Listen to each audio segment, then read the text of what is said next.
I'm super excited to get into it. We've got our first ban already with Malzahar on the table. Oh, no. Never mind. I'm sorry. I'm not used to this new pick ban Oh, I system. didn't Appears realize that, this site allowed hovers. This is yeah. wow. This is a high tech site. I thought that once it was going to be like once we saw it that it was going to be locked in, but we actually might see that Riven ban against Paleo here. But no, they are going to lock in with that Malzahar, which is kind of surprising because I haven't seen too much Malzahar lately, really. No, actually, Malzahar has definitely taken a fall back, especially with Lulu coming up. I'm surprised that they're, unless it's a mid lane Malzahar ban for, they know that the mid laner plays it. Yeah, we're gonna have the Rangar ban next, and the most interesting thing here is that Relentless Gaming here is banning that Malzahar because their own support Perfect actually plays it quite a bit. And next is going to be that Lee Sin ban, which no surprise if you see RL on the side of Paleo Tundra, he plays a lot of Lee Sin. Oh yeah, absolutely. And he definitely is still a very dangerous pick. He's all over the place all the time. He's got really strong early game. Yeah, and that's same with the Rangar. He has such good clears. He's going to be able to gank very early and have such effectiveness with his ganks. And then Camille, the top lane carry that we see in the LCS every so often, maybe in our solo queue games as well, for your team or against your team. Camille's a very scary threat. So no surprise that Paleo Tundra here is banning that out. So with the last ban now for Relentless Gaming, at least in this round of bans, they're hovering the brand for now. And it's kind of surprising that they're going pretty heavy on these support bans. And I'm actually not able to see what that last ban was. I think it was Karma before it blacked out for me. Yeah, it's actually not showing for me either. I'm gonna ask the teams here what's the third ban. But definitely the Camille is always going to be a danger. She's got the true Yeah. damage. She's got good engage. She's got great split push threat. Definitely something to be scared of, especially if you're scared of their top laner. And there's the Lulu ban. No Yeah. surprise. Yeah, we did get confirmation that it was indeed the Karma ban. And yeah, this is very, very support heavy here. And it looks like Relentless is going to actually go with a more jungle focus here as they pick up the Graves. And with two jungle bans, not really too surprised on that. Graves is one of the last remaining top tier junglers here. And I can't actually think on the top of my head someone better than Graves. Maybe a Kha'Zix to kind of go with that duel. Yeah, you know what? I'm actually really surprised because Graves really hit the top tier of the meta right now, and to let him through, they've got to be wanting to pick something up on the backside. And there's the Ezreal. I'm thinking that that's what they really wanted. Yeah, it's either I Am Water or RL. Not really 100% sure which one their jungler is. I believe it is, or sorry, their AD carry. I believe it's I Am Water. And seeing it, he does play quite a bit of Ezreal, so no surprise that they're picking that one up. And Ezreal and Caitlyn are two of the most played AD carries, at least from this patch, so no surprise that they're going with that Ezreal. And Braum almost instantly out of the side from Relentless. That's kind of a surprise for me. I haven't seen too much Braum lately. Yeah, I don't really think that the Braum is necessarily great into the Thresh. Not that it's a bad pick. It just seems like a very weird pick out, especially at this point in the pick ban phase. Yeah, because I'm looking at Perfect's page right now. He plays mostly very, very utility champions with Janna, Karma, Lulu, Zyra, a little bit of Thresh, Nami as well. But I do not see Braum anywhere in his most recently played games. So this is going to be interesting to see. And then Lucian, who has been the old school pick. Whenever you have Braum, you always went with Lucian because it was such a great combo. Lucian is makes it so that you proc his passive so easily that it's just going to lock down either this Ezreal or Thresh, whoever they're able to land that winner's bite on. Oh, absolutely. And Lucian is really getting to the Ezreal early on, although I find that he tends to fall off later. But the changes to his if QW, if I'm not mistaken, definitely makes it feel a lot nicer to play. Yeah, it's one of those whereas you thought it would just be like a quality of life change, but they actually reduced just the animations on it, and it makes it so much more smooth, and it does help you out dish out a lot of damage. And right now we're going to see both teams wanting to pick their top lanes and mid laners right now, and we're going to see a Fiora and Echo banned right now. So it's not like both teams are focusing hard on one position. It looks like Paleo wants to ban out the top lane while Relentless wants to ban out the mid lane. I'm gonna have to assume that this has to be them knowing their matchups really well, so they're probably worried about this top lane pick right now. Rumble being a really good ban right now because he's such a safe, easy top lane pick with very little hard counters against him. Yeah, one thing though, it is leaving the Jace open, which I see that. I'm not 100% sure how to pronounce that, but Matuez, I'm pretty sure I butchered that name. He's played quite a bit of Jace, so they're leaving that high carry top or mid laner open. Matuez is the top laner for Paleo Tundra, so leaving that carry open is going to be surprising, but actually he goes with the Nautilus, one of his most played tanks, so still no surprise there. No, and you know what? If you're afraid of your enemy laner, definitely Nautilus is the pickup right now because he's just so safe. He brings so much into the later team fights. Hook, alt, it's so good for a hyper tank, and you know that you're gonna probably go even in lane, and if you fall a little bit behind, it's not gonna kill you. Oh, but that Renekton pick into it. Yeah, then the Orianna right afterwards. Orianna is a very safe pick there. Not really too surprised picking that one up because the one thing about Orianna, she's good in almost every matchup. And when she struggles against somebody, it's not like she gets pushed out of lane extremely easily.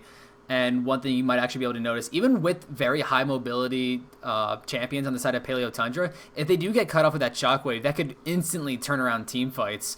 So we'll have to see of what RL wants to play against this Orianna. And it's actually going to be a Vladimir.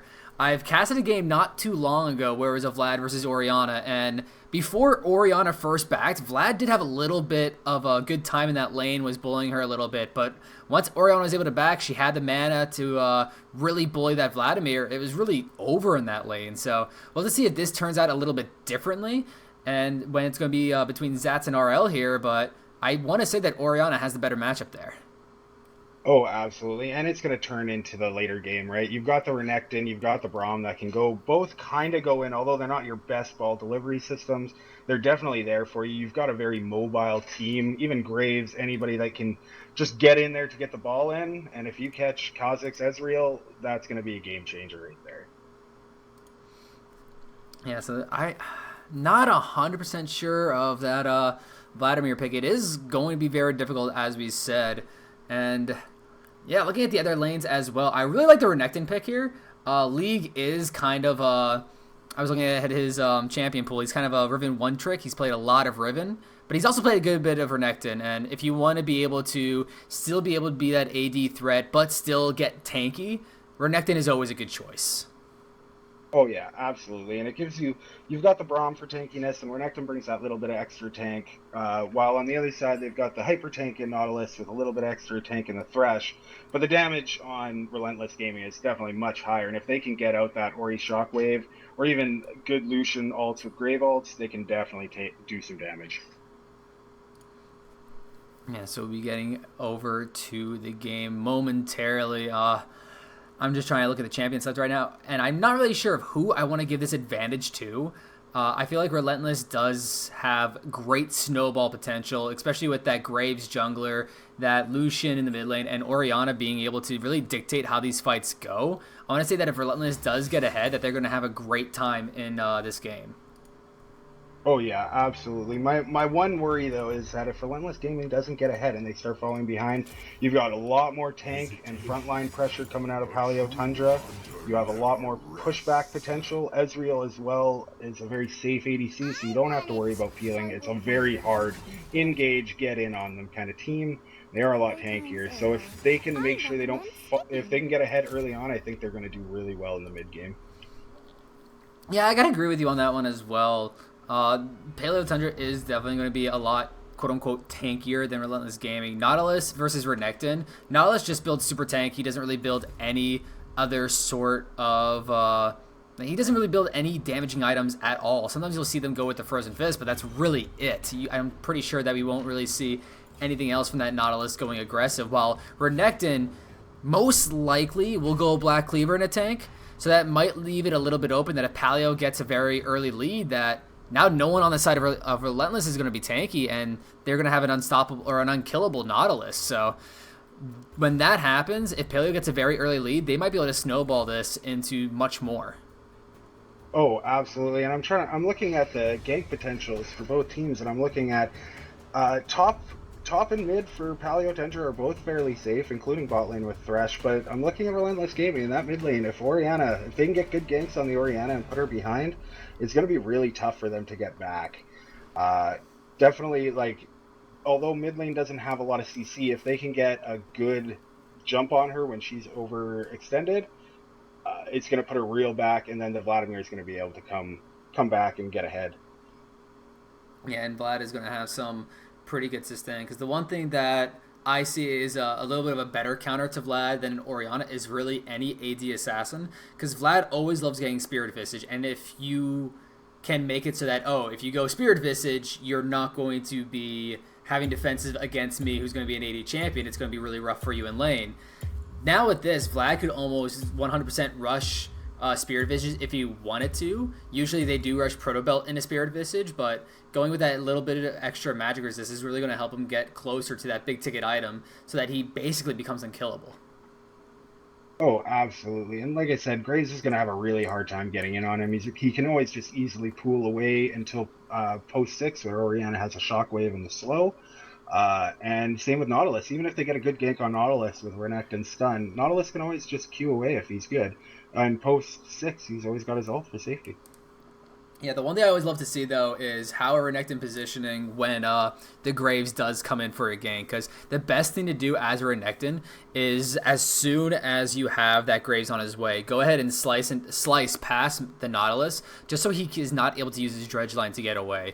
You want to make it so that you are in between him and his escape path, because then he just could Q you and he goes absolutely nowhere there from that point blank Q. So as long as the Renekton here, which is League, is going to be able to position himself correctly, that almost makes it so that Matt can't get away at all.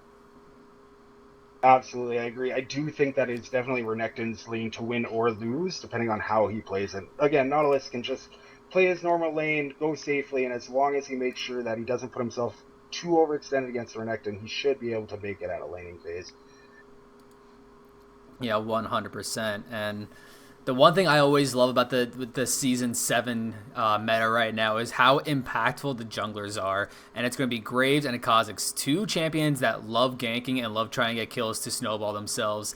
And we actually might see a skirmish from them come out pretty early in the game.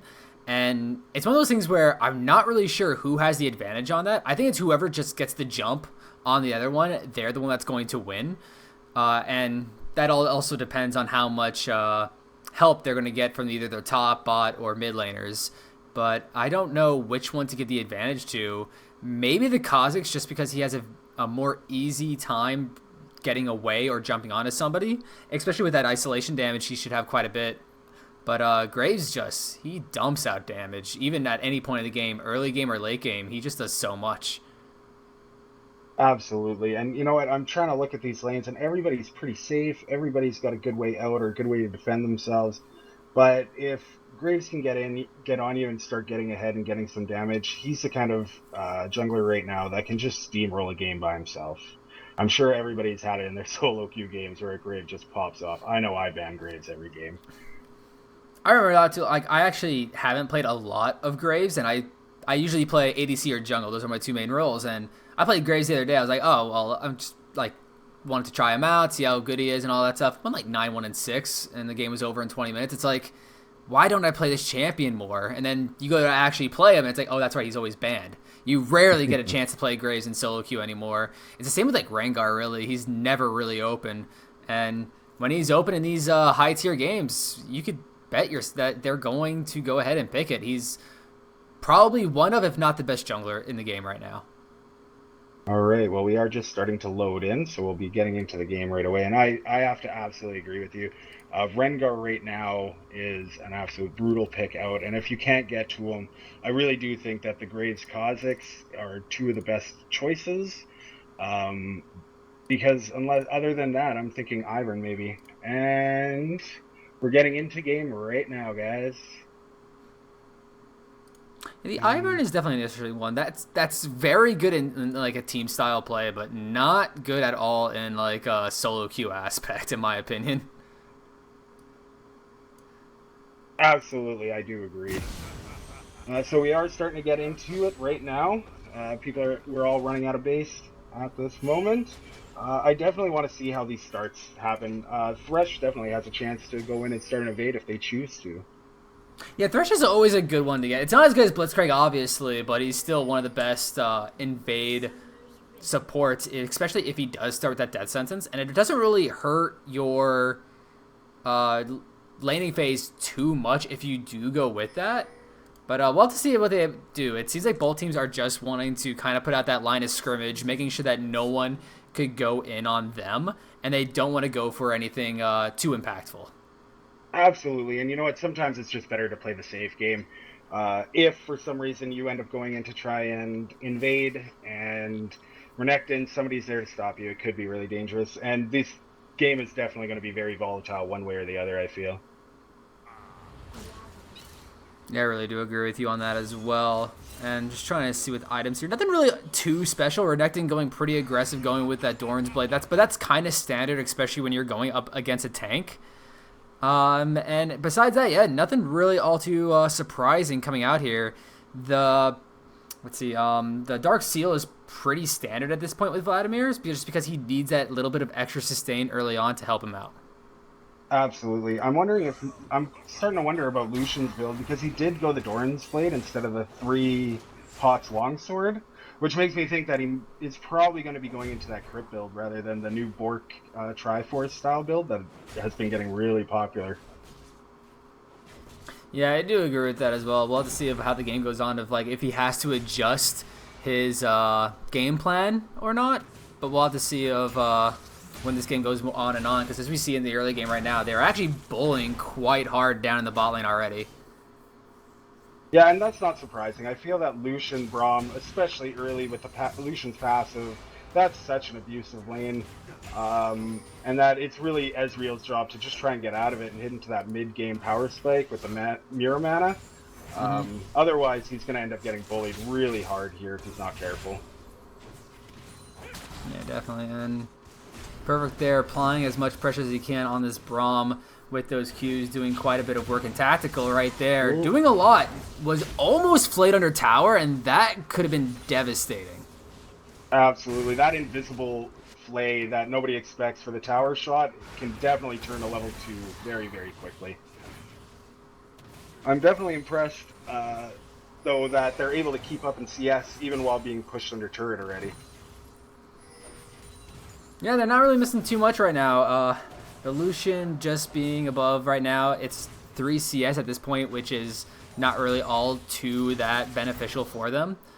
He's going to have to apply a lot more pressure if he wants to get himself a really good CS lead. And as we said on the top side, Matt is being chunked down so hard by League already, but that's just the power of the early game Renekton. Oh, absolutely. There's not much that Nautilus can do against that Renekton. He's got the engage, he's got the sustain, he's just going to bully you back and forth. But that's why you pick the Nautilus, because in the end, you know you can play safe, you can sustain through everything, and come mid-game, you're going to come out Nautilus no matter what. That hook was just seconds away of hitting that Lucian. If that minion had died a little bit sooner, that would have been a Lucian under tower, and that could have been really bad there for Relentless Gaming. But the minions survived long enough to be a hero there, and we're going to see League jump on him Mats again. Takes a turret shot for his troubles, but it's not really going to hurt him too much, and we actually might see a dive very soon, because there's Graves in the top side right now taking Krugs, and I think that this is going to be a dive in the top side soon, but doesn't look like they're going to get too much out of it. Oh. Yeah, there we go. The flash forward to get the stun, and that is going to be first blood as the Renekton. That's going to be League picking it up. He does die to the turret shot, but luckily it was an execution. So that means Matt does not get anything out of that. So great job by the top laner there, League, to pick himself up a kill. Oh, yeah, absolutely. I'm really impressed how that went down. They got in, they got out, and you can't want anything more from that fight. Even with the death of Renekton, you pushed all of the creeps into the turret. He's not going to be missing any CS. He made Nautilus lose CS, and they ended up getting the first blood. It's everything you really want. Yeah, it could have been just a little bit cleaner. I would have liked to see I'm Johnny take the turret shots instead, just because he was full of health. But besides that, they still got the kill. They got the assist on the Graves as well. They really got everything they could out of that. The only thing extra was that if the Renekton didn't die. But like we said, it's an execution. You're not really losing anything. You're not giving up anything to Matt on this Nautilus. So now, with his minion wave that was shoved under tower too, he's going to have a rough time in this lane. We're actually going to see a gank in the mid lane as Zero Blaze is going to be jumped on, but I'm Johnny and both RL are here. And it's just going to be a traded summoner spells. Actually, no, it was only Zats that used his Ignite, so a little bit early. But it at least kept him alive as Zero Blaze was forced to run away after that Ignite was dropped down. And the bot side, we might have a jump on an I'm Water here, but not going to really be able to do too much after the Winter's Bite does miss. So nothing else is going to come out from this bot lane. Yeah, you know what? The biggest thing that I think is off that first blood in the top, you notice that Renekton was able to walk to lane, so he does have that teleport available for the level 6 Dominus dive in the bot. It could be a little tricky, but if they come together and they make sure that they're safe against the Thresh Hook, they could definitely take some advantages in that bot lane. Yeah, and League already picks up the Tiamat, so it's going to really help him in his mid lane. He's going to shove so much quicker now, and just that little bit of extra damage that's going to go on to Mats too is just going to be so tough for him. We already said how he was struggling a little bit in the early game, and now it's just going to be a lot worse as he has to now figure out a way of how can he farm safely. He does pick up 6 before League does, so he might have a way to defend this if this 2v1 comes up top again. No, I think at this point he knows better just to back off, not allow it to go down, because he just doesn't want to fall that far behind. If he can get out, even losing first blood was pretty bad, but if he can get out of lane, going down 1 kill, but staying, you know, maybe 5-10 CS down, he's still going to come out technically being ahead of Renekton as a hyper tank. Yeah, but Renekton's already bullying ahead in that 10 CS lead, and Tactical and Perfect are going to come down back in the bot side. Not really trying anything too special here, just trying to pick up the minions that are battling at this point. But a 1,000 gold lead already onto this side of Relentless Gaming. We're going to have to see if Paleo Tundra could come back in this game. Well, absolutely, and you can see where all their gold is going. That Renekton is already 600 gold up on the Nautilus. That's a real big chunk of change in his pocket. Already allowing him to have the Tiamat and building up into the Ravenous Hydra, while Nautilus only has the Ruby Crystal, or the Bomby Cinder, sorry. And Zero Blaze is still taking quite a bit of damage from this Orianna. Zats is doing a great job, but we do see that Zero Blaze still able to stay in lane, actually having himself a little bit of a CS lead. And we're going to see... That's going to be the Thresh there, Zyko, just getting rid of that Blasting Cone, but that's a blue buff steal already for Relentless, and this game might just be going in their favor a lot quicker than Paleo Tundra was hoping for. Absolutely. I think one of the biggest things is that you've got the Kha'Zix as a jungle, and if he's not able to get ahead early, he starts falling behind late game, especially against the Graves, because the mid-game Graves damage is going to absolutely decimate in team fights anyways, as long as it's not in a one-on-one duel. And you were just saying how that goal lead is just creeping up right now. Now it's 1.6k, so it's just been a little bit of a passive increase in the favor of a Relentless Gaming. And when you get an early kill like that, that's really all you could hope for, is either to get that a little bit of goal lead every so often, a little bit passive, and then you use that goal lead for maybe a big dragon fight or a big tower dive, and it just really helps you to increase that goal lead. You don't want to try anything, though, that gives it opportunity to give it back over to Paleo, as we do see Tactical gets caught up there, but a nice flash to get away, and Perfect was able to keep his ADC alive there. But yeah, we were saying he's been getting hooked close to tower, and that could have been a lot worse than it was. Oh, absolutely. He has to be more and more careful, because as Ezreal hasn't backed yet, and once he starts getting some items, if he makes up... Yeah, Zero Blaze is taking so much damage as Zats is actually going to use the shotgun, but he's going to go aggressive on this. Does he have enough damage to put it down?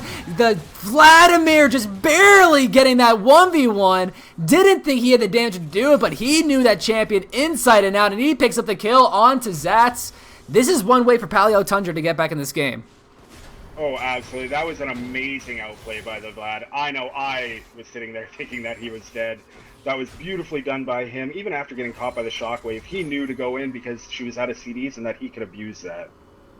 Yeah, I was same thing. I was just about to say that the Orianna was going to pick that up because of how low Zero Blaze was, but he timed everything perfectly with the timing of his ultimate to just pick up that kill, and it's going to really help him in that mid lane. He's going to be able to pick up the Proto Belt extremely early, and that means he has so much damage now on this Vladimir.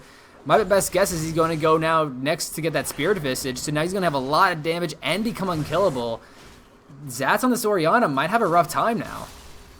Oh, absolutely, but they got to start getting advantages where they can, because this Renekton is just slowly and slowly taking advantage. He's already 20 CS up on his opponent with the first blood. He's already like 1,000 gold up on his lane opponent. He's starting to take it to him really hard, and if they aren't careful, he's going to be a major split push threat in the late game. Yeah, and I Am Water finally back on this Ezreal. He actually took so long of getting that tier that it is going to delay a little bit of his power spike. Yes, he did get his Sheen on his first back, which is always great. But the fact that he waited until around 10 minutes to pick up a tier means that that Mana Mune is just going to be delayed to much later in the game.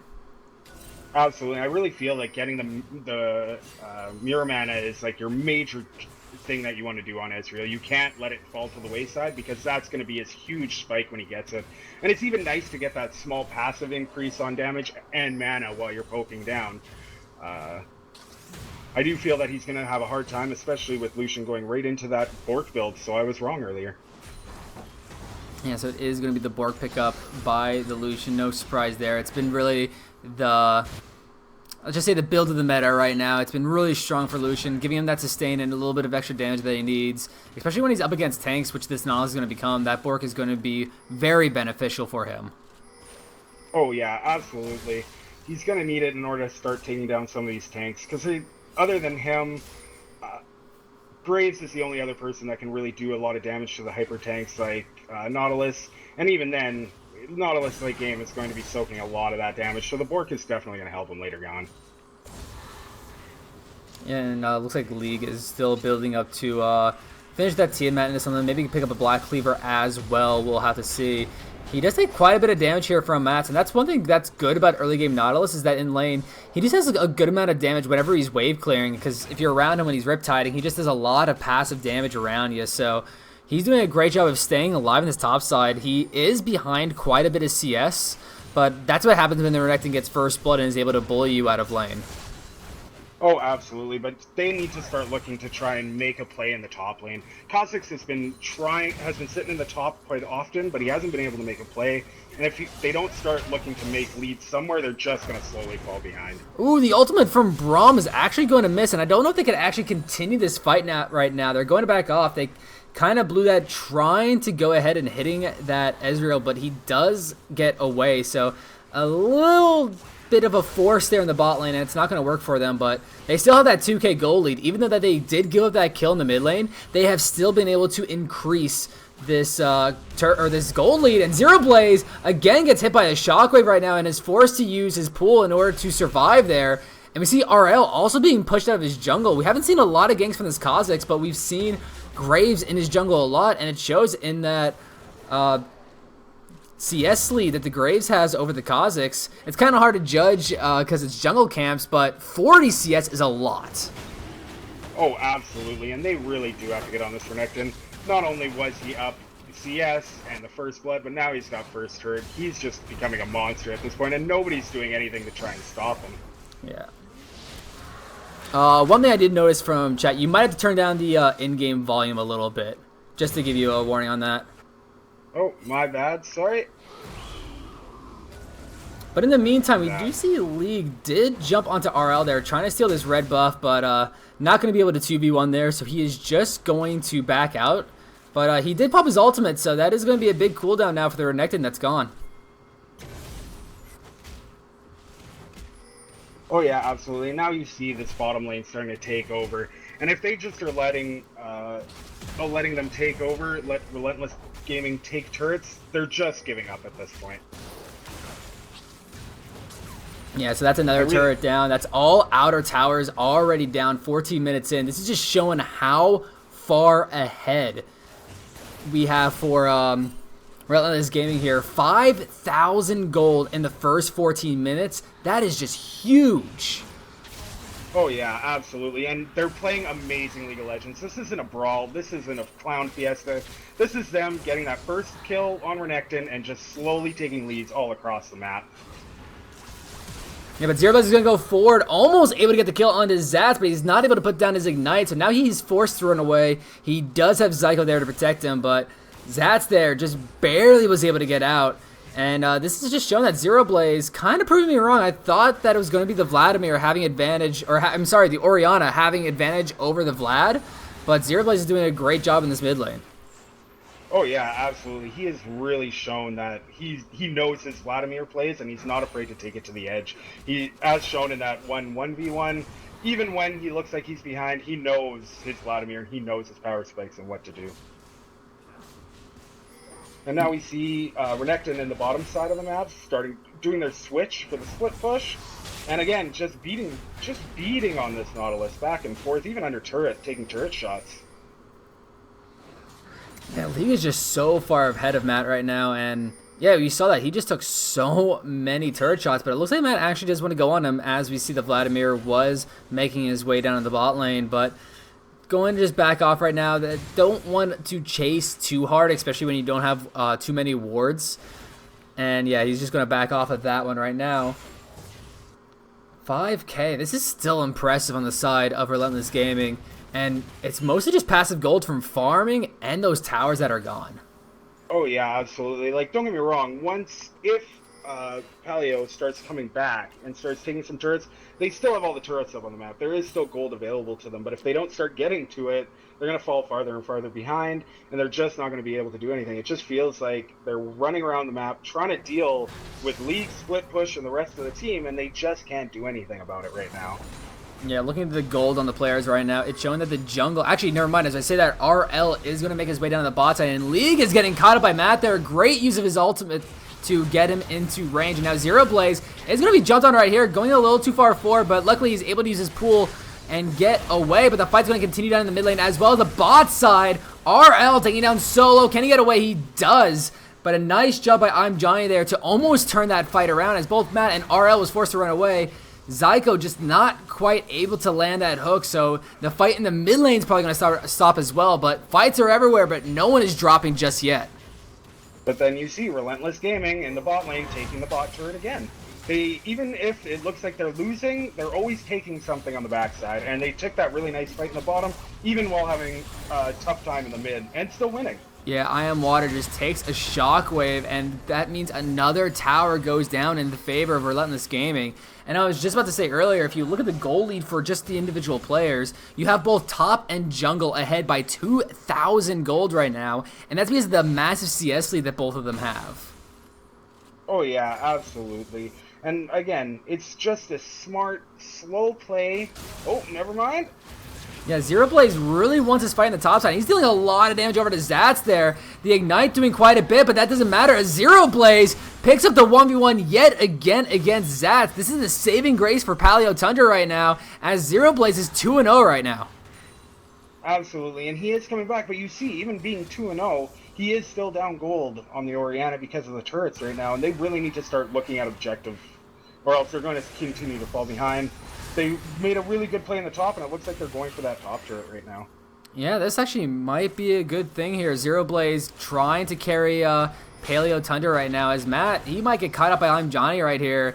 He has to try to get away, but Zero Blaze is going to be taking a culling, is just able to use his pool in time, but that doesn't matter because League is going to be up here. He gets the the kill on to the Vlad, and he picks up a killing spree for himself, as he's going to be 3-1 now on that Alligator. He picked up the Black Cleaver, going in to finish his Tiamat right now, and he is so strong at this point in the game. Oh man, he's 2,000 gold up on the highest member, which is the mid laner on the other team. He is absolutely a monster. I'm questioning if even two people could deal with him, never mind if he gets the Swift Herald buff.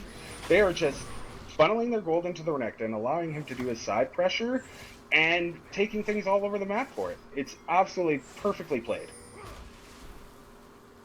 Yeah, and I'm just like looking at what they could do. It's like, if you see in the bot lane, really just Tactical and Perfect here have just been farming, but that's all they need to do, as League is able to just really just do so much. Matt wasn't able to do anything on this Nautilus against him, and that's one thing that Renekton does have. If he gets that early lead, he's just able to bully you so much, and then becomes the split push presence where you're not able to answer him with just one player. You need to send two his way, and because of that, we saw his teammates just pick up a lot of turrets around the map, and now they pick up another dragon for themselves too. This one's going to be an Ocean Drake. And 2 dragons, 9k gold, a lot of towers off the map. This is looking so good for Relentless Gaming. Oh, absolutely. You can see just the way that Paleo is playing is that they want to go in, they want to fight back, but they know that they're so far behind that they have to wait for the perfect engage, and it's just not coming at this point. If they can't start getting a pick or start getting some objectives, I'm not sure what else they can do at this point.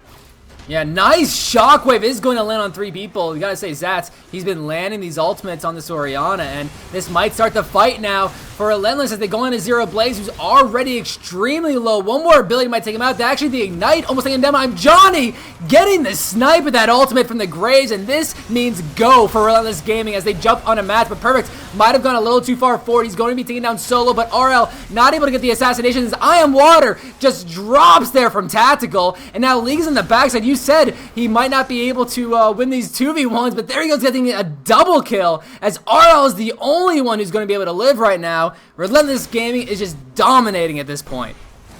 Oh no, I meant League could do the 2v1. I don't think that they could 2v1 against him. He's so strong, and it shows. He just has to walk along the backside and win, while the rest of his team is team fighting 4v5, and now they go on the Baron. Yeah, we see one person chasing a kill, another going for that mid inhibitor turret, and the rest of the team just going for the Baron buff. And you know you're ahead when you could basically get an ace and take 3 objectives off the map, with this Baron being one of them. That is if Perfect doesn't die to it. He got extremely low there, but that could have been hilarious if I Am Water did steal that. But no, that is going to be Tactical finishing it up. And yeah, this is not looking too good for Paleo Tundra right now, and I'm just trying to think of what they can do to come back in this game. Oh, you know what? It's almost starting to feel too late. Like, they do have to sit and wait out the Baron buff and maybe try and ward up and get some picks, but at this point, it's starting to feel way too far behind. They're almost 15,000 behind. I'm just not sure what else they can do at this point. Yeah, even turtling at this part is going to be very tough because they're missing a tower in the mid lane now. Then Inhibitor is almost going to be free there for Relentless Gaming as they are going to have the Baron buff as well. And it really just comes to is, can they just find a pick on somebody who's alone? They have to try to kill them quick enough so that they really can't start a fight afterwards, because even a 5v4 fight might go in favor of Relentless. Oh, absolutely. Right now, they're so far ahead that if an Orianna Shockwave hits Paleo, it doesn't matter if they're 4v5, even if they're 3v5 maybe, a good Orianna Shockwave can end them at any numbers. They just have to sit back and wait and hope that that Relentless Gaming makes a mistake, but it doesn't look like they plan to. Yeah, at this point of the game, it's just really, really tough for Paleo. They do need to get a little bit lucky here. They have actually been able to defend this mid lane a little bit. There hasn't been a lot of pressure, though, as we do see that League is at the top side just pushing down that top tower, which is really the last inner tower now on the map. All that's left is then the inhibitor towers and then the inhibitors themselves. And with only 2 of those towers standing, it's probably going to be pretty simple for Relentless Gaming to get whatever they want. And that might actually just be a fight that they want to go for right now, but they're not able to lock anybody down. And at the same time, I'm Johnny here is just all alone going for that inhibitor. Oh, absolutely. You see that they're absolutely not afraid of fighting these 4v5 fights as of right now. Yeah, they're able to lock down the Nautilus already, and he's just chunked down so low. He's supposed to be this unkillable machine, but he's chunked down to a quarter health and forced to back off, and that means not only the mid inhibitor is taken, but that means top inhibitor is going to drop as well. The hooks are landing by Zyko, but that actually means Relentless wants to go in as Lee gets himself a double kill on the bot lane right there, and RL tries to get an assassination onto the support, but is not able to kill Perfect, so League extremely low with Tactical by his side is able to get out of that, but this just might be game with Matt's the only one alive at this point. They're just going to push down the tower, and that's going to be it. Game 1 is going to go over to Relentless Gaming in a very dominating fashion. Absolutely. You know what? Paleo really needs to go back right now and rethink their strategy, because they just felt like they were lost the entire time on the map. They need to get Kha'Zix out there, getting early ganks, starting to get some pressure before Relentless gets ahead, or else it's just going to be the same thing over again. Yeah, and it makes me wonder, was this something in Champion Select? Was it something that happened in game? It might have been something that just that Renekton pick by League is just what opened the game up so much. There was really nothing that Matt could do against him, especially when he gave up that first blood and didn't get anything in return. It just made it so that it was so easy for the rest of Relentless Gaming to really do whatever they want, because they had this big Renekton that just couldn't be answered. Absolutely, and I really felt that they just kind of let that Renekton snowball, and they never dealt with it. If if they see a lead on the map somewhere, if they can't get a lead somewhere else, then they've got to be able to deal with that lead, or else it's just going to slowly snowball in their favor. And that's exactly what happened this game. They made really smart decisions. They took everything nice and slow while getting slow advantages until suddenly they get a kill, they get another kill, and now they start taking off. And there's just nothing that you can do. They played a really smart uh, League of Legends. They never really overextended, and they did what they had to do. I'm Yeah. really interested to see what Paleo Gaming comes back with.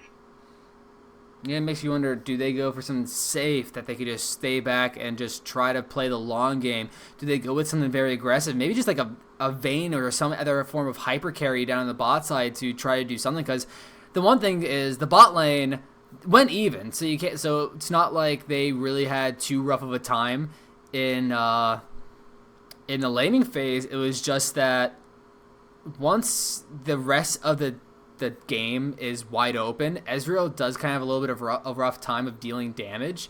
He could kind of position himself in a way that he could play safely, but if you're behind, all he's able to really do is throw out Qs and not really able to get in positioning to auto attack too often. And when that happens, he's just not going to be able to dish out too much damage.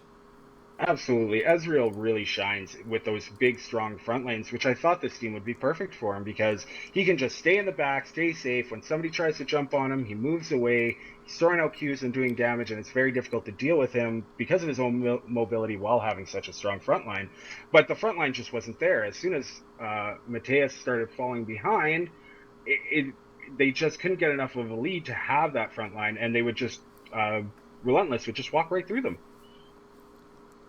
Yeah, and at that point, there's just nothing you could do. So makes me wonder is one of the also the big issues that happened in that game is that Paleo Tundra's jungle was really not their own.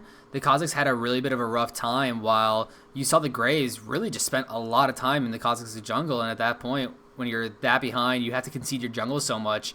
That means that Kazakhs is not able to farm, he's not able to get levels, get items, so he can't kill people when he tries to assassinate, and he doesn't have the upgrades for maybe the resets or the poke from his W, so it just makes it so much harder that when you have to concede so much, there's not really much you can do. So maybe if he went for a more tank-style jungler, that he could actually stay in his jungle for a little bit longer and not have to worry about the assassination from the Graves, then he would actually be a little bit farther in the game, having more items, and been more impactful. Oh, absolutely. But I think the issue really comes down that even with Zero Blades getting some kills, Zats was always pushing them in. The Oriana always had the priority in the lane. Obviously, same with top lane. So it just gave I Am Johnny free reign to walk into RL's jungle, and there wasn't much that they could do with it. If they tried to deal with Johnny, then they lose CS in the lane and they lose the turrets. If they don't, then RL is dying in the jungle and unable to get any farm. And they just couldn't.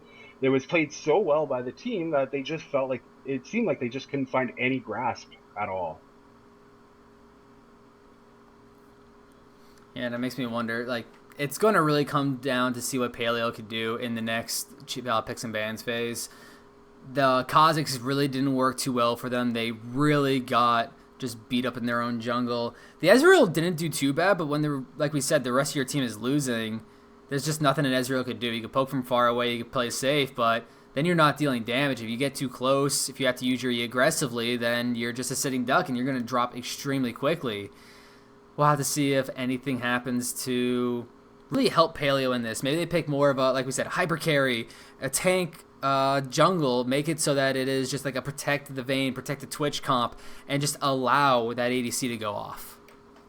Absolutely, and I think that they have to start looking at their pick bans for sure because I'm not sure. From my understanding, League plays a lot of different champions, so it's or sorry, doesn't play a lot of champions, so it's going to be a lot easier to ban him out. He plays some Renekton, he plays some Riven. You might want to start thinking of how you can take advantage in that top lane because you definitely don't want Mateus going that far behind again. But we are now finished with the game. We're going to take a few minutes, and we will be right back with Game 2 Pick and Ban.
seems far gone all around us. The light runs rare and can't compare to all this darkness. No one can tame our past of shame, it's all that we know. Memories of all those things drift through all that we sow. You know a brighter day is just around the bend. What we need is some heroes with wheels of iron, their hearts in the stars through the darkest of days. They'll ride into the sunset, hope overflowing, and construct a new day from the back.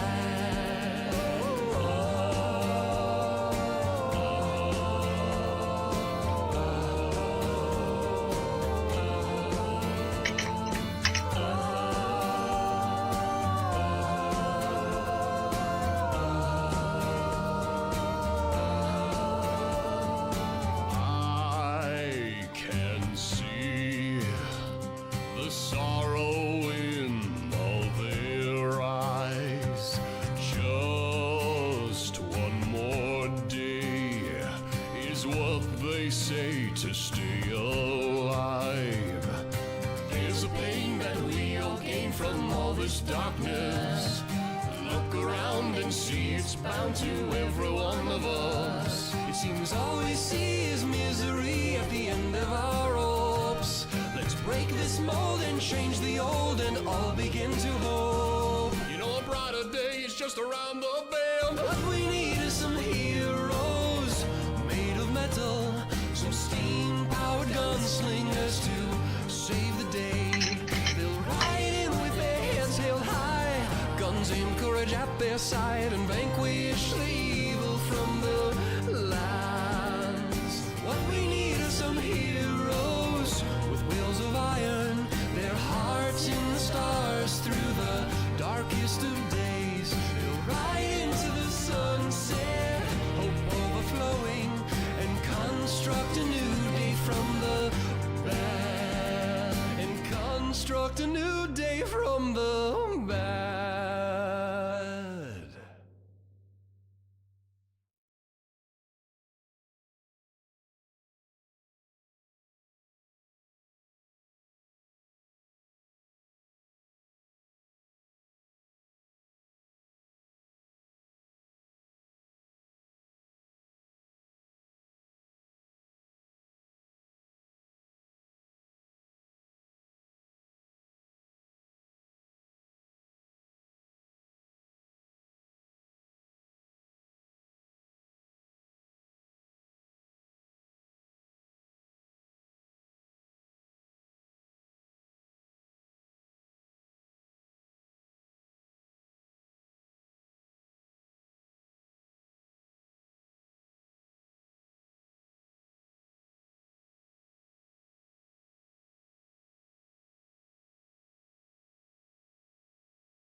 down or top us ready.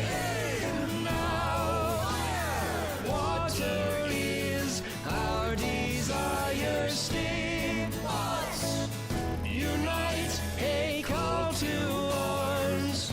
We fight thunder through the stars. Steam worlds torn apart.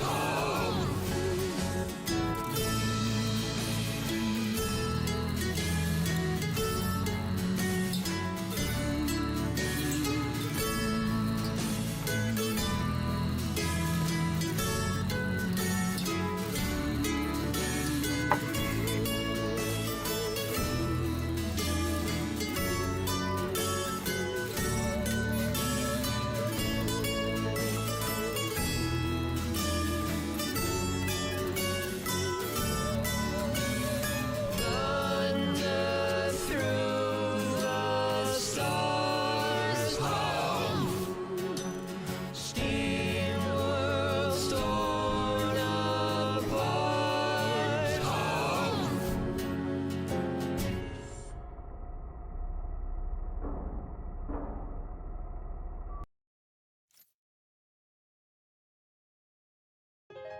It's like a dream, a silly fantasy. I want to live in waiting just for you. I'd trade my soul on my waiting goal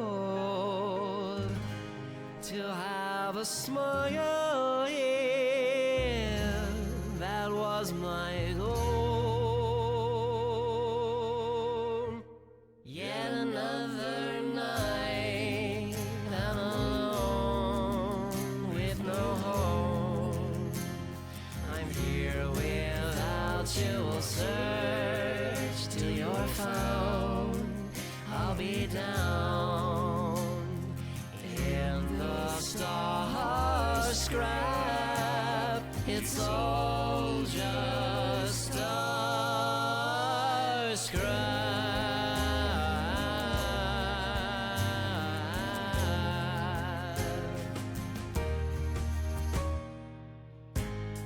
I've never seen, yeah, never had a taste of it.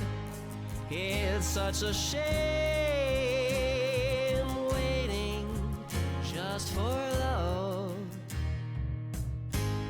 We grasp to hold it, to try and control it. When we see a smile, that's not our hope.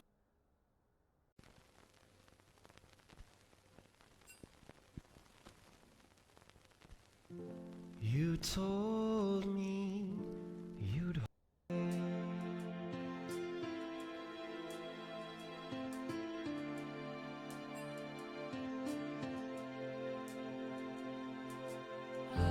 You're gone now, I'm strong now, strong enough to cry only at night.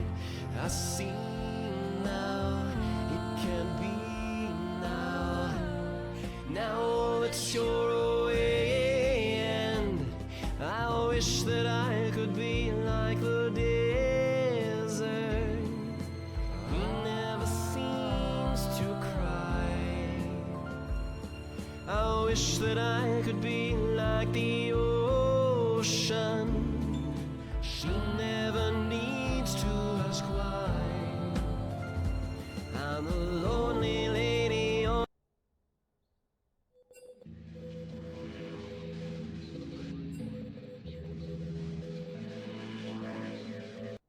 the blast, create a conundrum.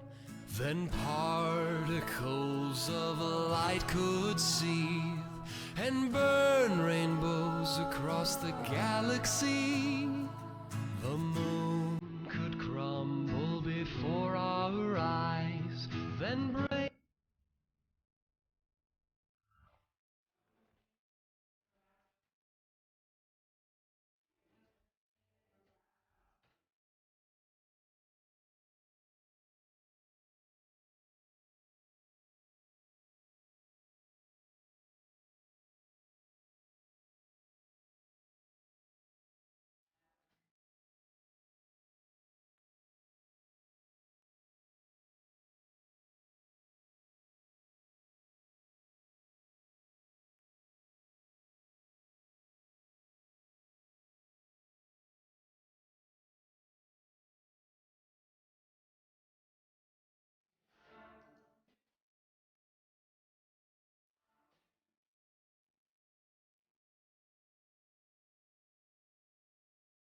And we are back. I am Puffin.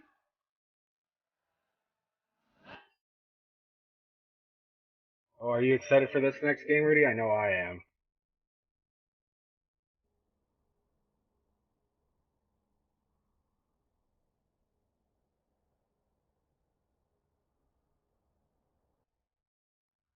Oh yeah, absolutely. They just have to be thinking ahead and making sure. I really think that picking at that top lane is what they're going to want to be looking at this pick ban phase.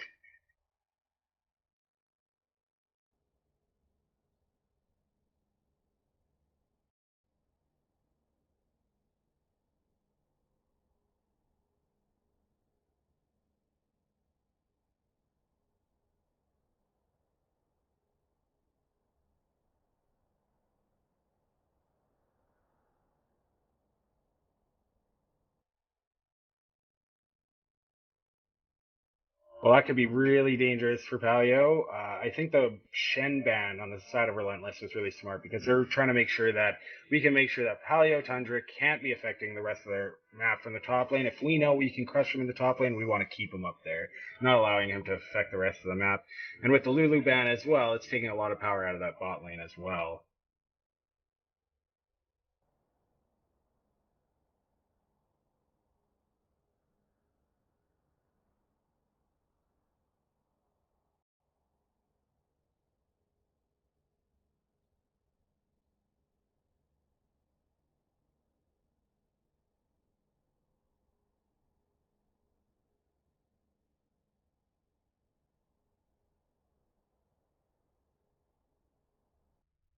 Absolutely. I'm starting to think that Paleo realizes that Relentless wants to wait on their top laner. So I'm thinking that they're trying to, Relentless is waiting for their top laner. So Tundra wants to start picking away from the jungler more, and making sure that he's uncomfortable. But the Graves is still up.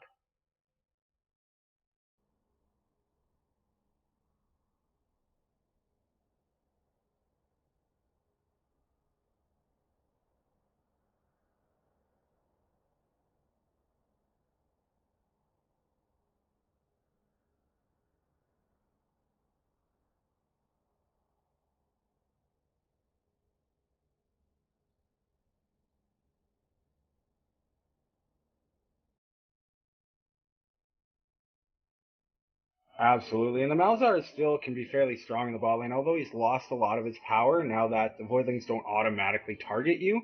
But if they're looking to try and keep that Ezreal safe, it's a good choice. And there's a Karma and Caitlyn pick up instantly.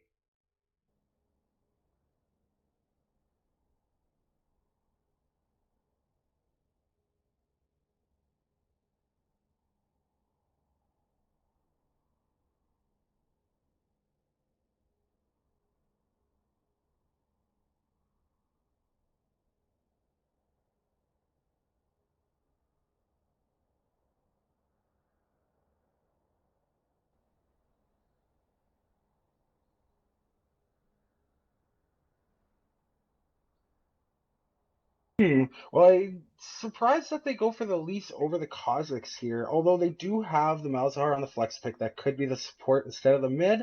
I do like that they are going for this pick style comp on their side. While with the Karma pickup for the Caitlyn, we did see Paleo Tundra's bottom lane doing fairly well, able to go even while being poked under. So maybe they're thinking that if they add some power in that bot lane, that they're going to be able to come out on top down there.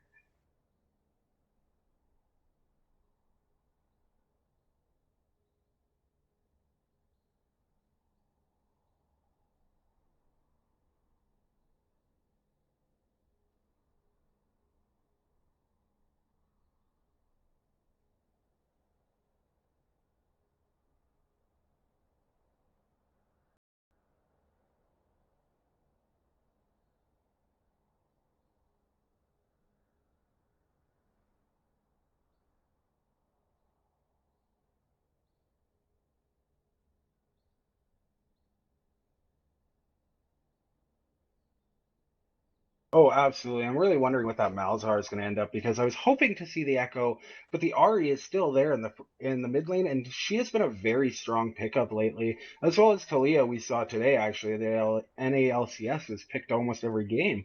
But it's very interesting to see what these guys end up picking up for their mid laners.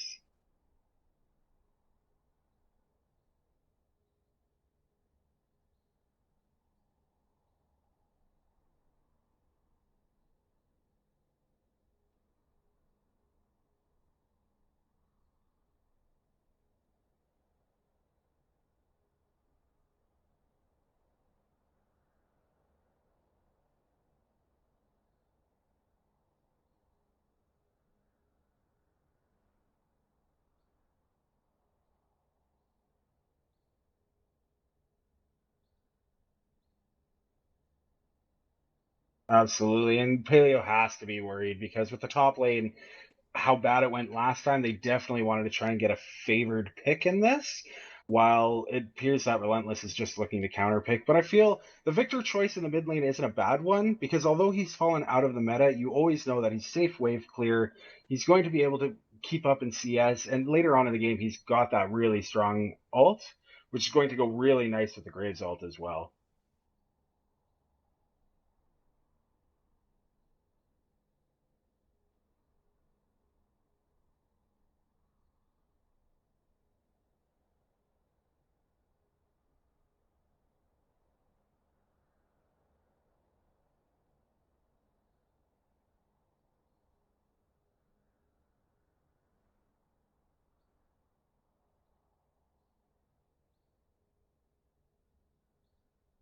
Yeah, but looking at their comp, they actually have a fairly strong disengage comp. They're looking to be able to pull back, slow down the enemies coming on top of them, and just keep moving back while poking out.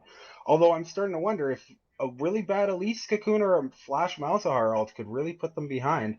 Although you still get that Gragas ult just in case. If anything goes wrong, it's like that instant reset button. Like, we're getting out of here. Let us go.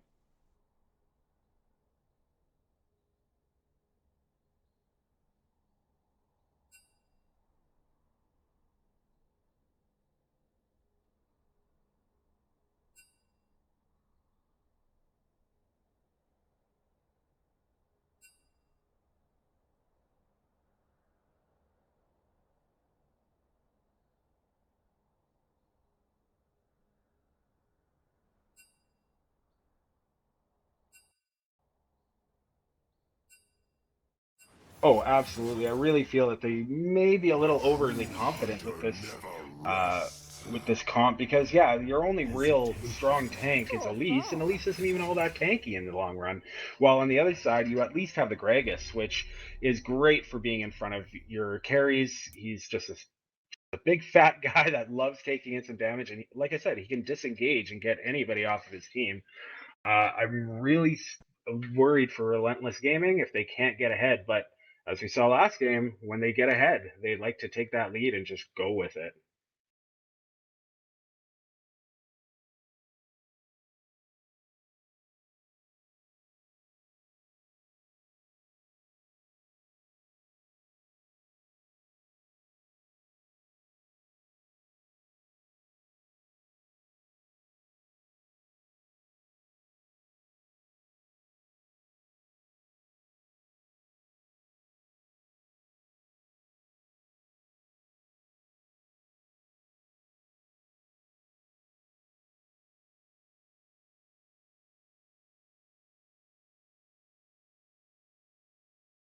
Yeah, it's definitely like I was saying, that Greg assault is definitely a hard reset for the team, and it'll always, as long as he's always got it with him, they always have a way out if put in a bad situation.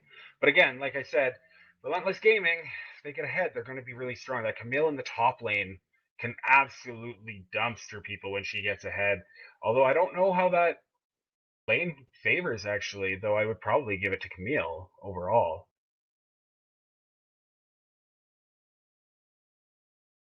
I'm also noticing that on the side of Paleo, they don't really have a lot of hard CC.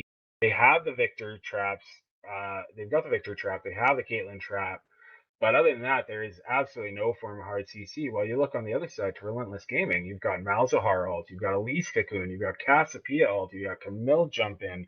They've got a lot of hard CC to lock you down if they can keep you locked down. But the second you get out of it, Paleo Tundra is going to be coming back and coming strong because they've got that Victor out, they've got the Great Zalt, even the Karma empowered Qs.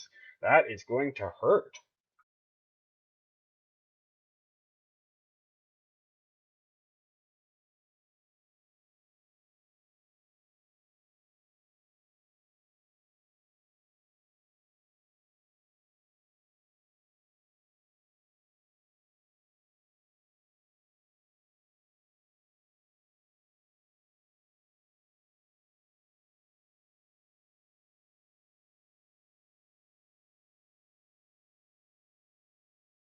Oh, absolutely.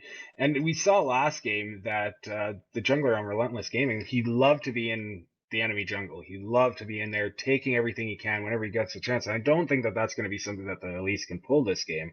But on the other hand, the Elise ganks are definitely going to be very, very strong. You look in the mid lane, Cassiopeia, very little mobility, very easy to catch out. Gragas has his E, but again, like one good solid cocoon could turn around lane very quickly.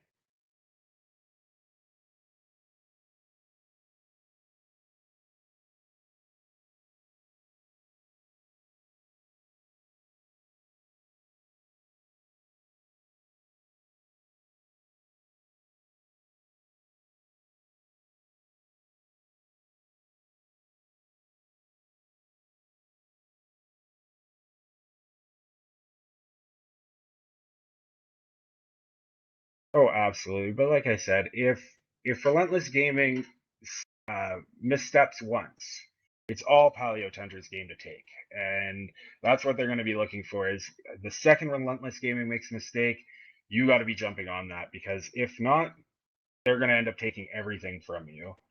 Um, Especially with the Camille and the split push situation, same as last game. If they can't hold down that top laner from getting ahead on the Gragas, Camille is the kind of person that, other than Fiora, she's one of the greatest split pushers in the game. There's not a whole lot of people that can duel her straight up one on one. Never mind if you're behind.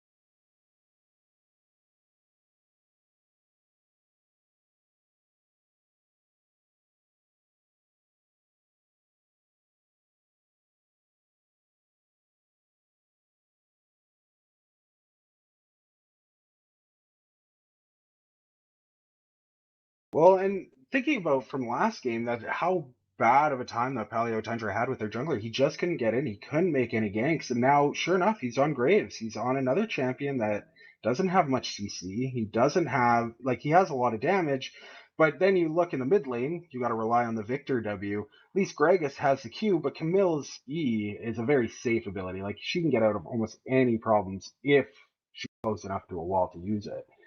He's definitely going to be having a really hard time trying to get in. Like I said, the Victor is probably your best. Uh, is not a good lane to be able to gank. Like your top lane, it's the only one, and you really got to hope that you can get him ahead. While on the other hand, Elise has both top and mid that she can easily gank for, and if you can get a good Elise cocoon for Cassiopeia to be able to start machine gunning her E's, there's no way that Victor's going to be able to handle that.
All right, and here we go. We're getting into game. But yes, absolutely. I totally agree. There's way more lockdown on the side of Relentless Gaming, and if they can make sure that they're chaining their CC properly, the tank effect isn't going to matter as much because by the time you get out of all of that CC, you're going to be down 2 members. They easily can take out one good Malzahar alt means the follow up from Camille, the follow up from Elise. It's going to be really tricky to deal with. That's 100%. Um, but like I said, on the other hand, you've always got the Karma runs, you've got the Gregus alts on the side of, uh, sorry, on the side of Paleo Gaming. Thank you, sorry. And there's not much they can do, right? They're going to be able to move back and they're going to be able to disengage and then re-engage if they can make sure that Relentless Gaming's CDs have all dropped, like they're all on cooldowns.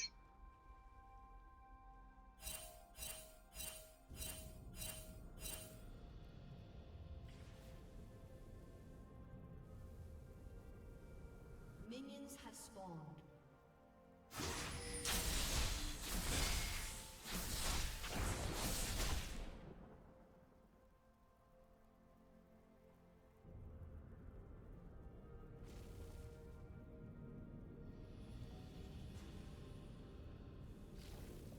Oh yeah, absolutely. And that's the thing, like Cassiopeia can put out a lot of damage, but she's going to be losing mana and she needs those blues. But so does Elise. Elise is very, very dependent on getting her blues in order to be able to move around through the jungle.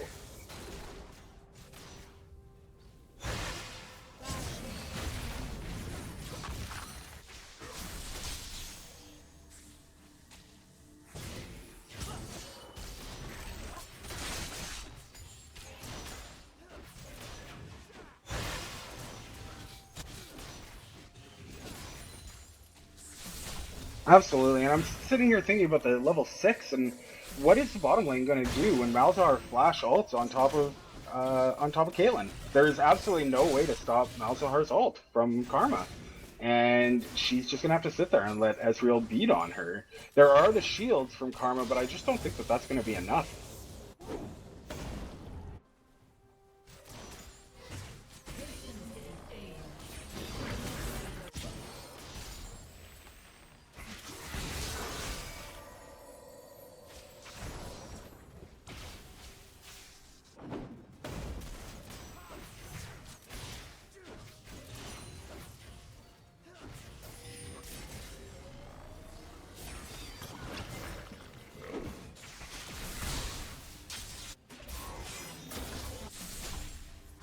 Absolutely, and it shows. RL obviously showing that like last game he couldn't get in, so he's trying to make those early ganks. But now you see Elise sitting in his jungle, taking his jungle camps, and he doesn't even know that she's there.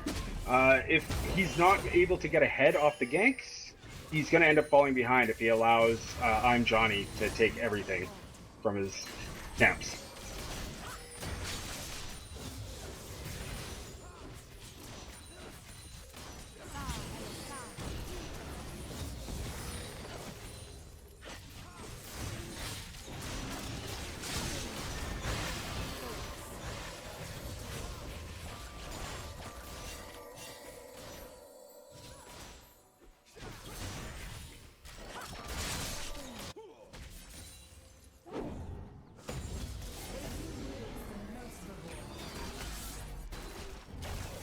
Oh, that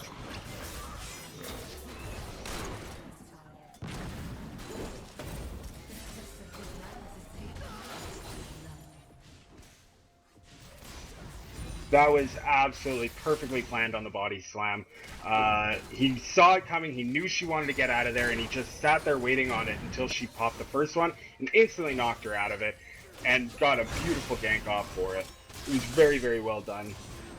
Especially because last game they started falling behind, right? So getting good ganks from the top lane helped.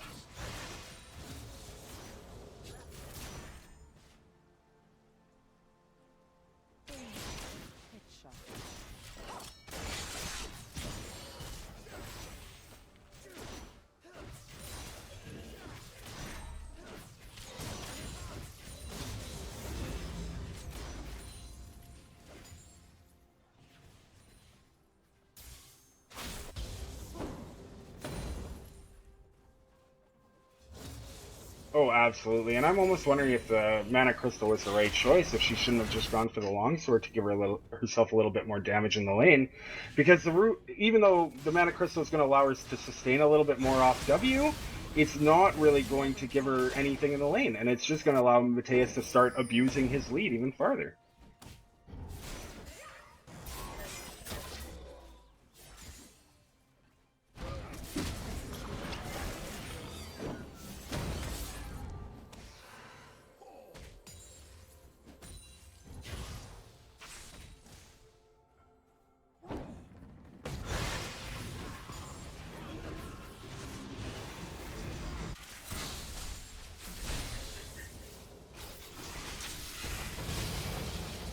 Oh yeah, and I'm sure League is just on the back foot after last game, thinking that he was coming into this lane ready to win on the Camille, and Mateus obviously is a very good Gragas player, and he's not afraid at all, and he's really taking it to her, and I like to see that. And if I'm wondering how Relentless Gaming is going to perform if they don't have that strong top laner anymore, because that's what they really relied on last game.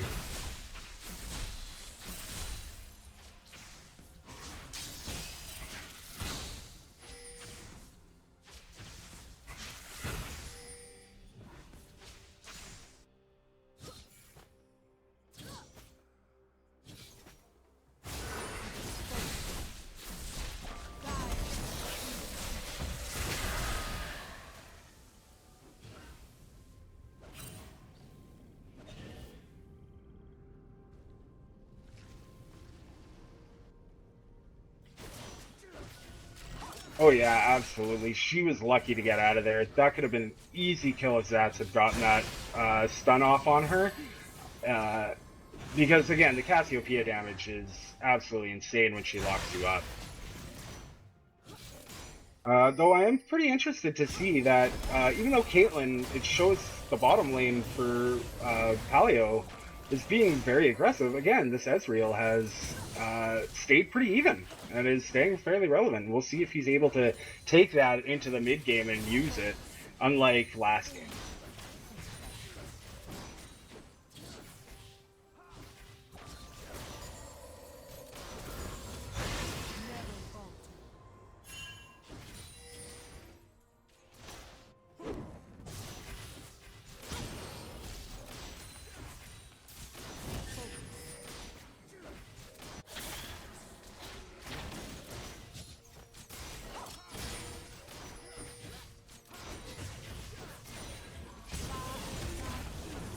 Yeah, absolutely. It's actually surprising that Malzahar Ezreal is pushing a Caitlyn Karma under turret. They're doing very well, and now we see Relentless Gaming back in the jungle again.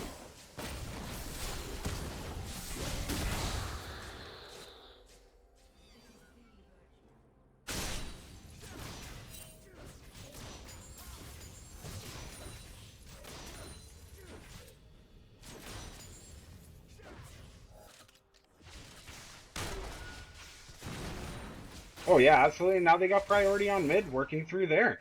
They've really come around from last game, and I'm not sure if it was just a bad matchup last time or if Mateus is just a godlike Gragas player. But wow, it's just an absolute turnaround on his part, and he is playing phenomenally.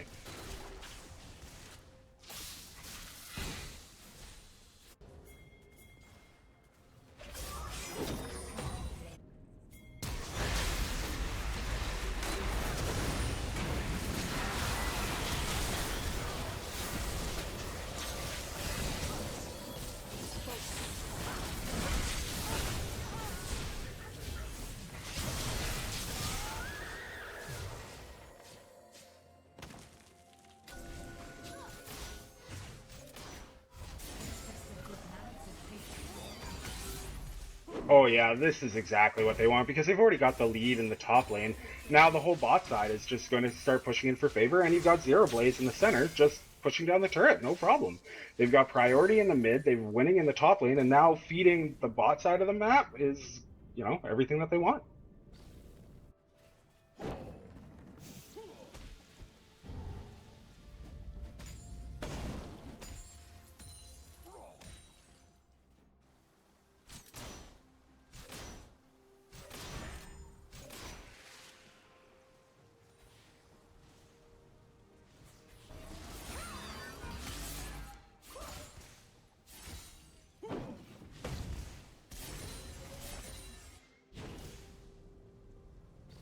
And absolutely, and this is where the team comp on the side of Relentless really is going to start falling apart because once they fall behind, they don't have that tank line in order to sustain anything, and they're just going to end up getting pushed around unless they can come together and get a really good team fight. But it's already going too far on the side of Paleo.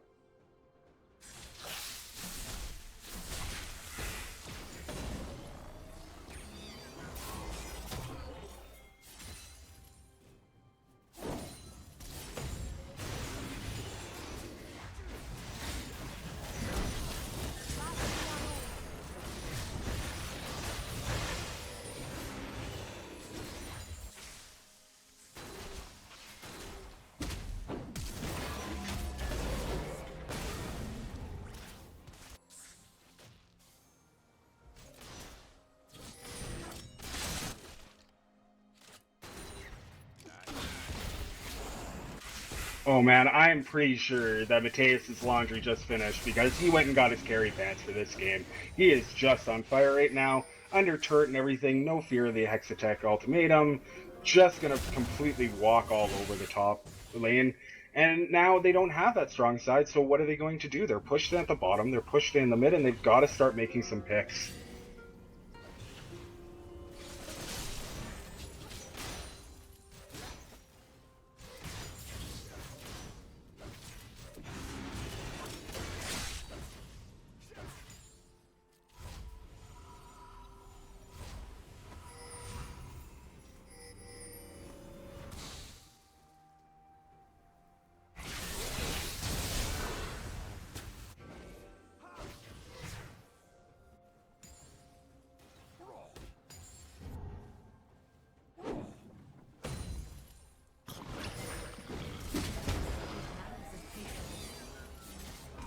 Oh yeah, now you see RL coming around and they're going to be getting this first turret in the mid lane.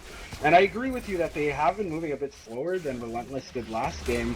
And the big thing I think on that is that once Relentless got ahead last game, they absolutely dominated in CS. They started getting 10, 20, 30 CS leads, and that's what let them really, really snowball. But you don't see that on the side of Paleo Gaming this time. They've got the kills, but the CS levels are all pretty even.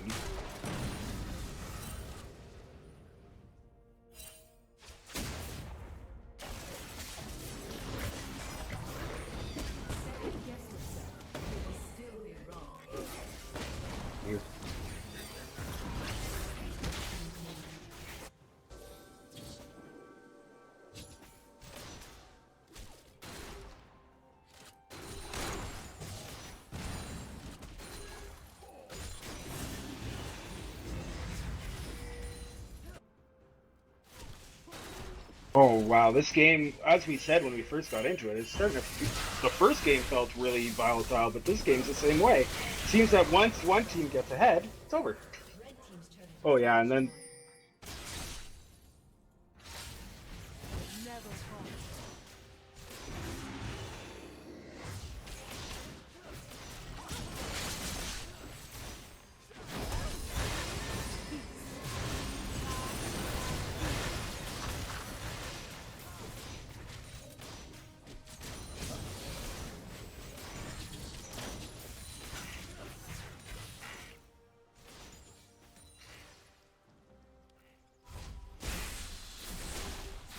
yeah, absolutely. They got out, they survived, but I still feel that the Caitlyn Karma side comes out because they got to stay in lane and they got to keep pushing and getting advantages.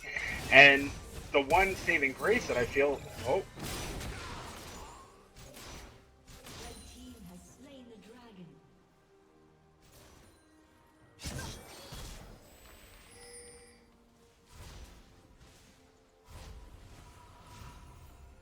and I was just going to say, as long as the Ezreal doesn't let Caitlyn get too far ahead, he will scale well into the mid and late game. But if he dies and isn't able to stay in lane, then he's going to end up falling behind to the Caitlyn.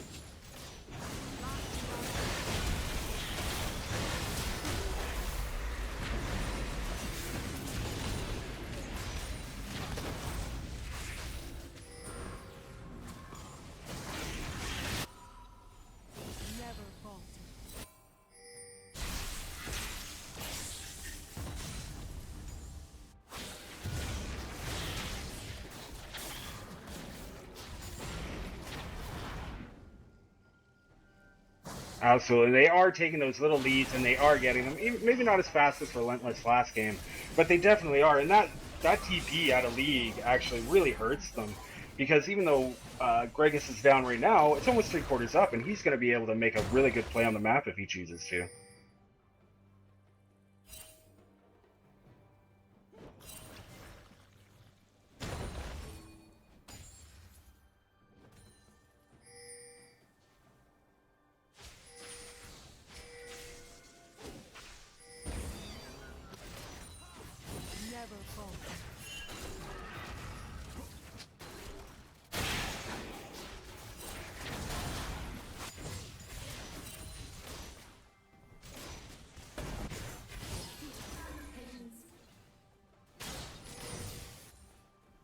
Absolutely. That's one of the biggest issues is the Triforce is a really expensive buy early. And if Camille's ahead, that's okay, but once she starts falling behind, she's not going to get those item spikes very quickly. And once she gets the Sheen, she doesn't really get anything until the Triforce, and it's expensive.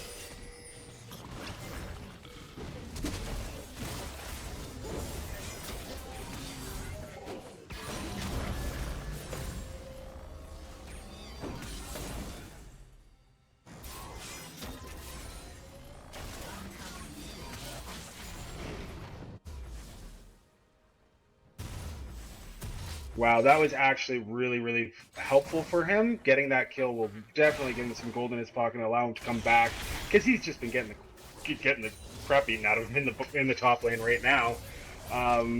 But we got to see in the bot lane that disengage style comp, right? They just move back, and as soon as you're done with all your cooldowns, they step in and they engage with the Victor ult and the Karma shields and the Graves ult. And when you have no cooldowns, there's nothing you can do. They'll just absolutely eat you alive.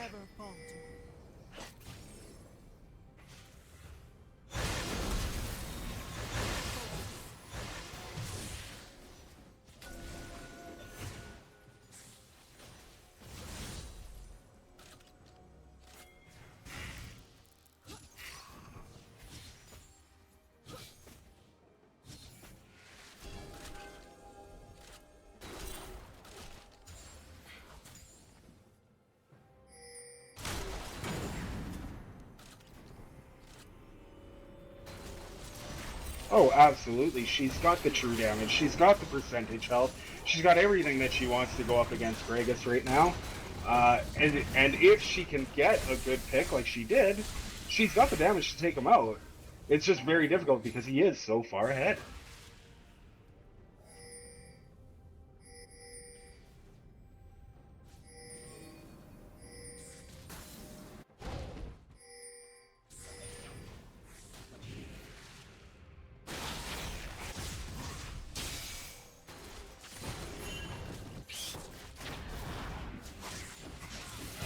Yeah, definitely at least would have made him second guess whether he wanted to have the fight or not. But it's still the question of is what is Relentless Gaming going to do at this point? Even if the Camille can start getting to the split push, I don't think that they can win big team fights.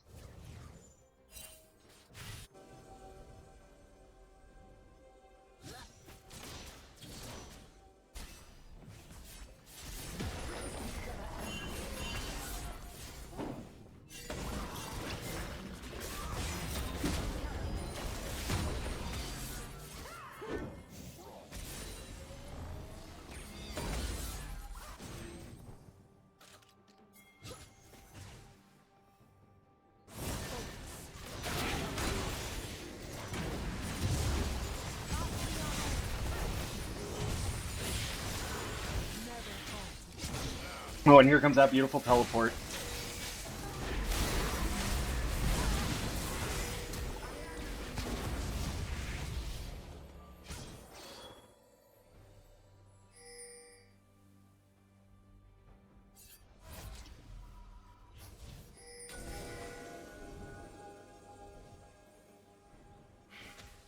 I think that was a really smart play. They did not overextend. The other two were really, really low there, and you could tell that they probably wanted those kills, but they knew that the Victor had the ult. They knew that they had that disengaged turnaround power, and if they stepped too far forward, a good Victor ult can really turn the tables. So, really smart choice to take what was free and then move for the mid turret, and now get this dragon.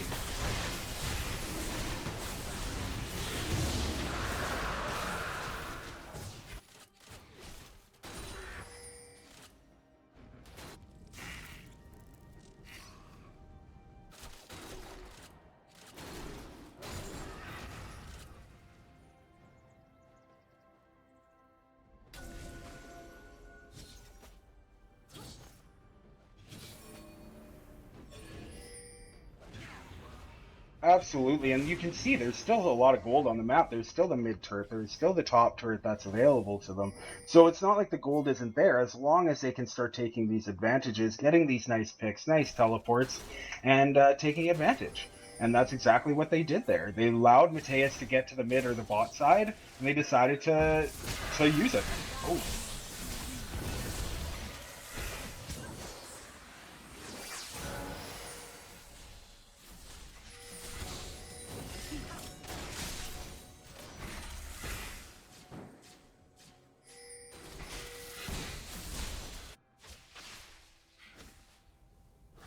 Yeah, but the loss of the ult from Zax is very, very dangerous. Oh, and here goes Elise.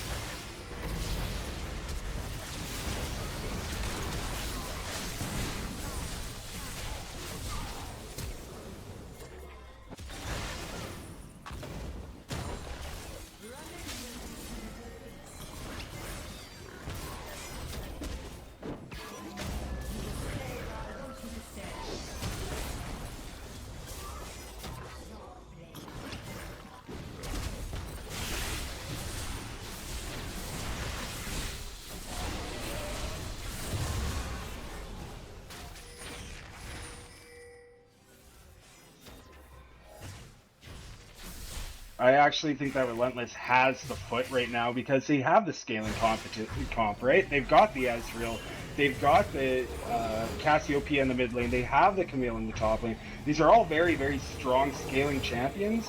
And then you have champions like Malzahar, who it doesn't matter. As long as he can flash ult somebody, he's doing his job. And they're going to slowly scale, and now that the gold's even, I actually think that they might be a bit stronger than Paleo.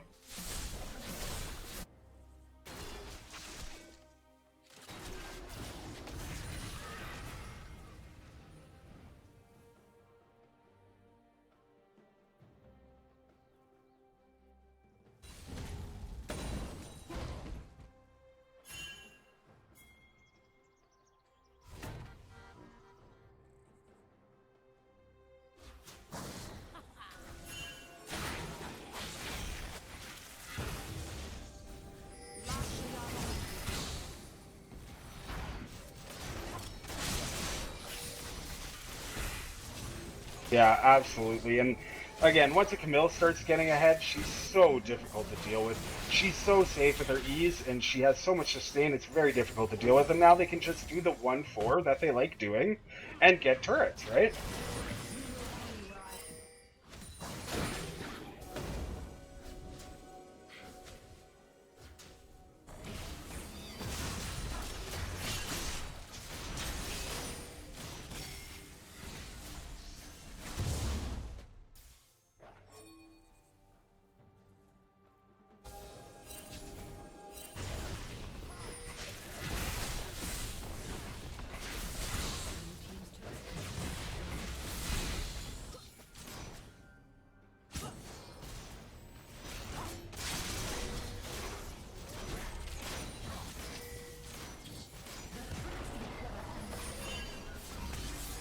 Yeah, I'm super impressed by how these guys played. It was the same, even though they fell behind, they played it exactly like last time. They took the smart little things that they could, they got little advantages, and they started to come back. And they never once overextended, they never once pushed too far. They took what was free and they moved back, and they're not afraid to just take what they want and leave.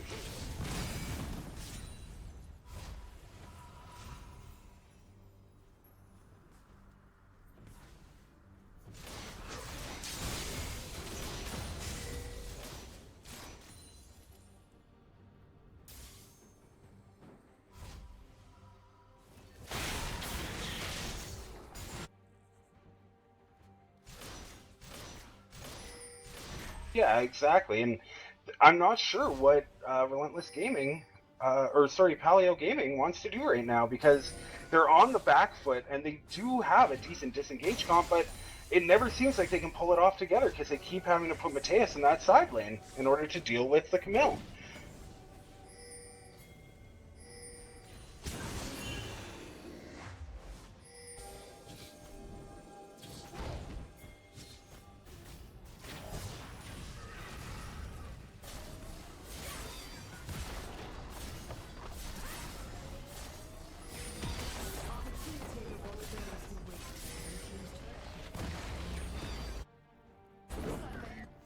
No, not at all. And it's just beautiful to see on the side of Relentless Gaming. They keep their cool. They're doing the right things, and I really want to see Paleo Gaming go for that like game-breaking play because at this point they're just letting themselves get bleeded out.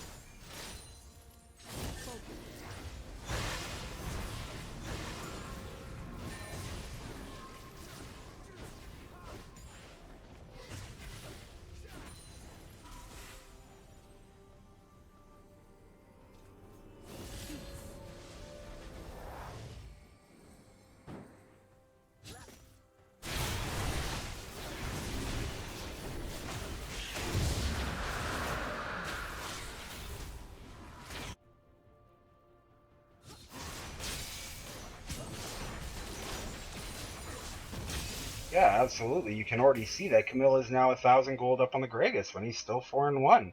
They're slowly losing, and they need to start making some kind of plays because it's make or break time at this point. If they allow it to go any farther, there's another Baron, an Elder Drake, anything like that. It's going to be the end of the game, and they have to start taking some advantages, and hopefully right here.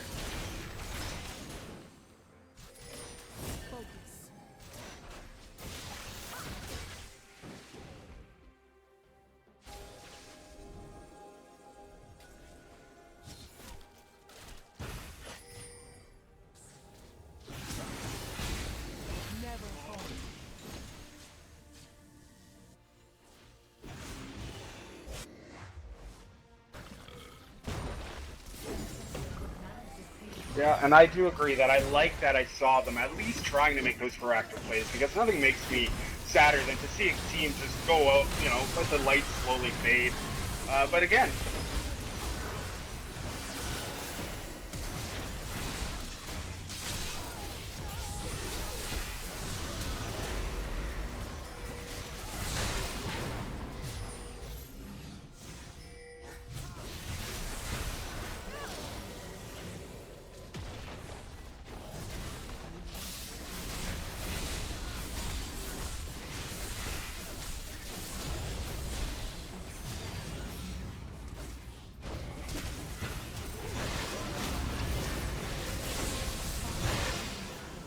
oh,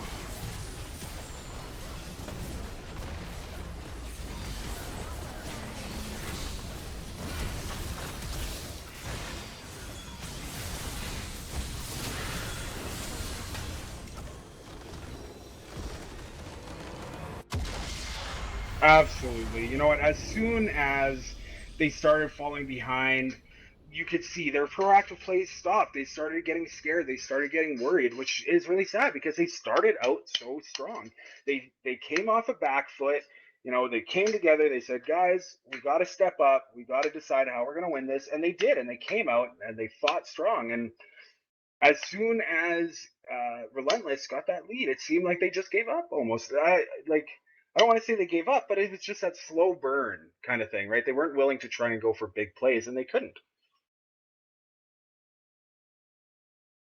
Lines. Not really too sure of what it could have been. It was just something with the team that they just weren't making proactive plays. And then once they started losing, once the Baron buff went over to Relentless, they just fell apart and they were just giving up towers for free.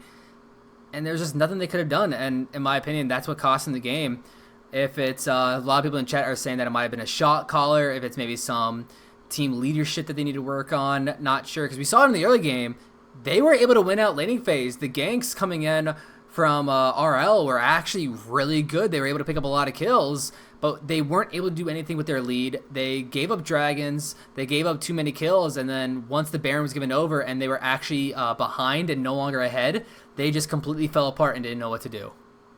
Absolutely. And it's, like I said, it's really sad to see because they did step it up so well. And it really seemed like it was their game to win or their game to lose. And really, in the end, I'm afraid that they did end up losing it. And again, I'm very surprised because they had no tank line, really. They had no way of soaking that kind of damage. But whenever they fought, it just felt like they instantly had the lead and they took it and they rolled with it. And they never stopped. Yeah, exactly. Relentless played extremely well in that. Little bit of a rough early game. League fell really, really far behind, but was able to turn around. Even though the KDA doesn't really show it, 2, 3, and 1. Actually, we do see that Relentless was actually behind in kills, 12 to 11, and that just showed that Relentless, when they actually find an advantage, they really know how to use that and get as much as they can off of it. We saw them; they got a couple kills. They didn't delay at all. They went right for Baron. They picked that up, and then they used that Baron to just get so many towers off the map that gave them that gold lead instantly. And then once that happened, there was nothing Paleo could do to come back in the game. Absolutely, and that's a showing of a really strong shot caller in the sense of when you're behind, it's very difficult to come back, and it's very hard mentally to come back. So that shows that they had a really strong shot caller who likes to play around those objectives, and as soon as they get a little bit of a lead, they just roll with it and they win. And I honestly have a hard time even saying like what Relentless did wrong. Yeah, they fell behind in the early game, and that's going to happen sometimes. But they never really let Paleo get anything for it. They got the first turret or two, but nothing else after that, even with having like a huge lead in the early game. Yeah, exactly. And it was just one of those things that they know what they have to work on.